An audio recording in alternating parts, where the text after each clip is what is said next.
Nasaan ako? Parang naliligaw ata ako Nananaginip ba ako? Pero, ang ganda naman ng paligid. Lalo na yung bahay na kulay kalumbahin. Siguro magtanong na lang ako dun sa may-ari ng bahay na to.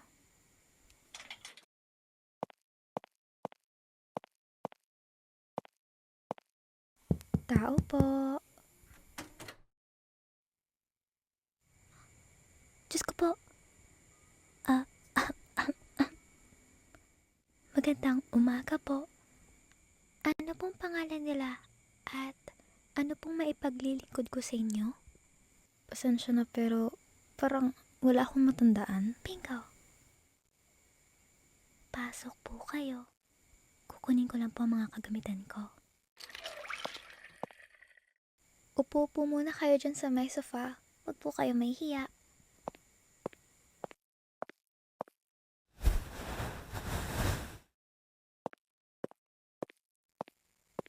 Aakyat po tayo sa taas. Nasa taas po ang klinika ko. Tara po. Sige po, susunod po ako.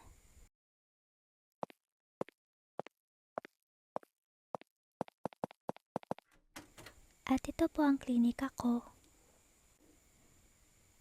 Baka nagtataka po kayo kung bakit kayo naririto? Lingid po siguro sa kaalaman nyo. Pero ito po kasi ang itsura nyo. Ano nangyari sa akin? Kalma lang po. Kayang-kaya nating ayusin yan. Ganito po. May ipapasagot po ako sa inyong survey. Lagyan nyo lang po ng bulaklak ang kahon na tugma sa sagot nyo. Maraming salamat po sa pagtitiwala. Ako nga po pala si Stephanie Splits, isang board-certified avatar surgeon ng Ireland. Madalas ang mga nilalang na nabibiktima ng malicious pixel ay napapadpad sa aking klinika. At isa ka na po doon. Maaari na tayong bumuo ng anyong gusto mo. Bago ko makalimutan, ang aparatos na ito ay sensitibo sa mga vibration, kaya naman mas maiging pabulong na lang ang pagsasalita ko. Dahil hindi mo matandaan ang pangalan mo, pumili ka na lang sa 4 na pangalan dyan. Oo, 4 lang. Ang pwede sa Ireland.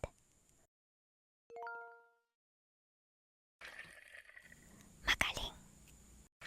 Ang una mong pagpipilian ay ang katawan na gusto mo. Dahil sa Ireland, wala kaming pakialam kung babae o lalaki ka. Kung anong kasarian ang gusto mong mapabilang, ikaw na bahala. Kaya pumili ka ng kahit ano. Itong seleksyon na to ay base sa 3 uri ng katawan. Meron tayong ectomorph, mesomorph, at endomorph. Take your time.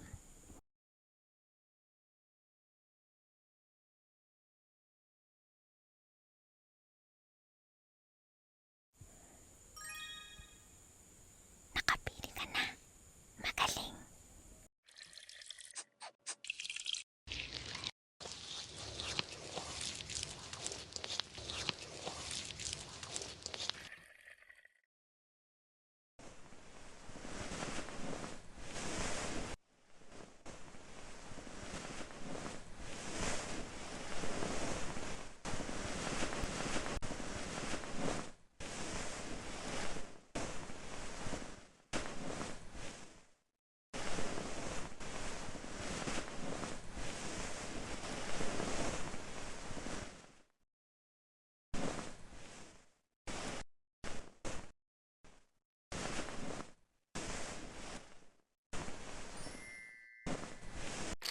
Kaya kong humulma ng 6 na hugis ng mukha. Ang pinakapopular ay ang Happy Log. Ito ang madalas na nire-request ng aking mga kliyente at talagang nagugustuhan nila ang resulta. Pangalawa ay ang Parisukat. Ito naman ay madalas ding nire-request ng mga kliyente ko at maganda ito kapag gusto mong magmukhang modelo. Pangatlo ay ang Bilog. Parang katulad din ito ng parisukat, pero wala yung mga harsh na kanto. Ang paapat naman ay ang hugis diamante. Hugis diamante nga. Maganda rin to. Ang panglima ay ang parihaba. Parang katulad ng parisukat din, pero mas mahaba. At ang panghuli ay ang hugis puso. Ito ang madalas na nare-request ng mga nilalang na may mga matataas na posisyon. Kung gusto mong i-mix and match ang mga hugis ng mukha na gusto mo, pwede mong gawin. Magaling!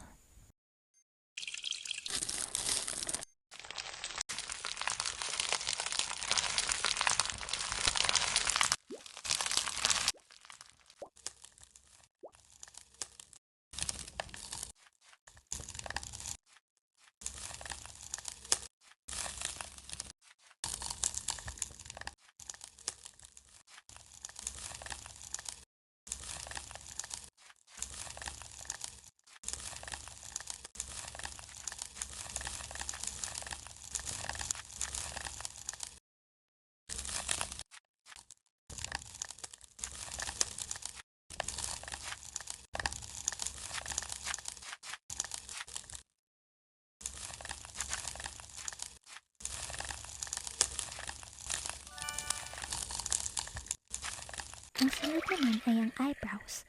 Meron tayong round, flat, soft angles, and straight. Pili ka na lang kung anong gusto mo.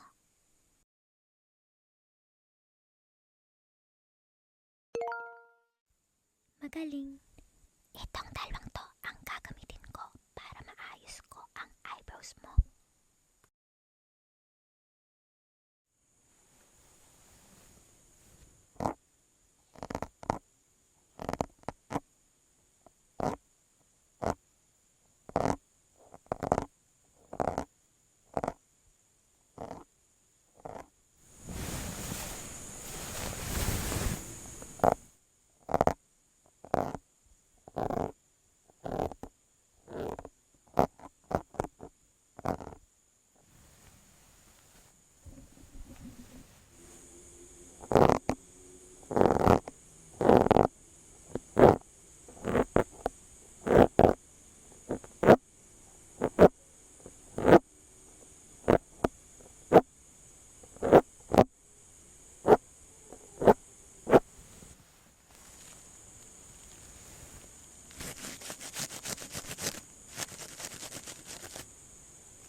Okay na.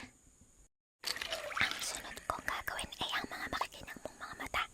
Kaya kong gumawa ng 6. Monolith, hooded, upturned, downturned, round, and almond. Lahat ay magaganda. Ang bawat mata ay may pilik mata ng kasama. Ikaw na ang bahala sa kapal na gusto mo.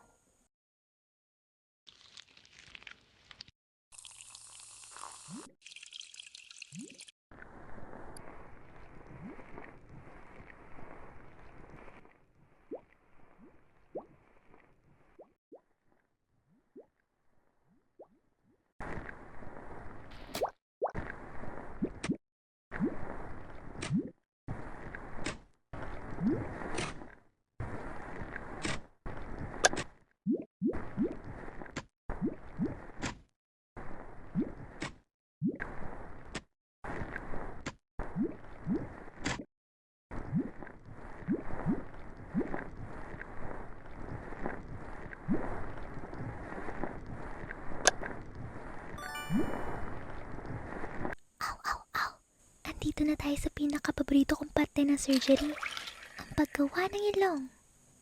Hindi ko ko alam kung anong Tagalog translation nila, kaya sa Ingles ko na lang ipapaliwanag. Ang una dyan ay ang Greek nose, sunod ay bottlenose, sunod ay Nubian nose, fleshy, upturned, flat, broad, crooked, long, thin, and snub. Lahat ng shape na yan ay may kanya-kanyang charm. Pili ka na.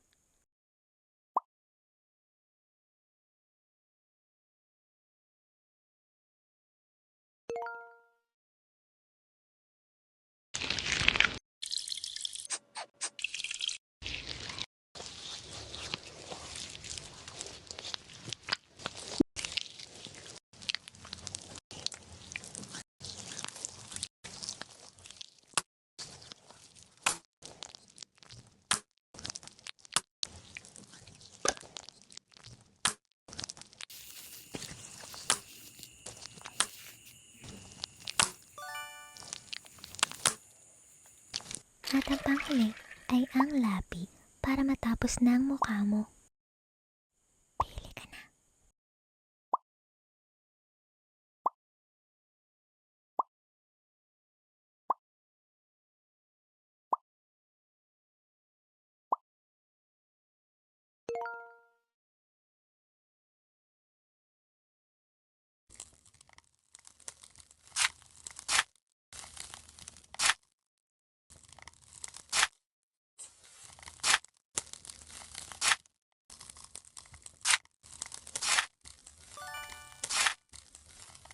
At ang panghuli ay ang ganda.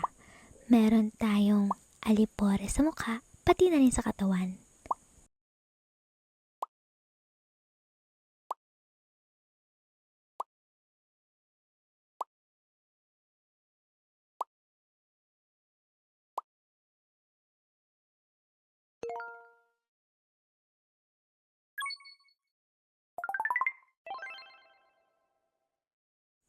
Ganda, bago kita hayaang magpahinga, kailangan mo munang masagot ang puzzle na ibibigay ko sa'yo para sigurado ko na walang nagipa sa utak mo. Ito siya. Si Barbie nga pala to, ang pinakamasipag sa lugar namin.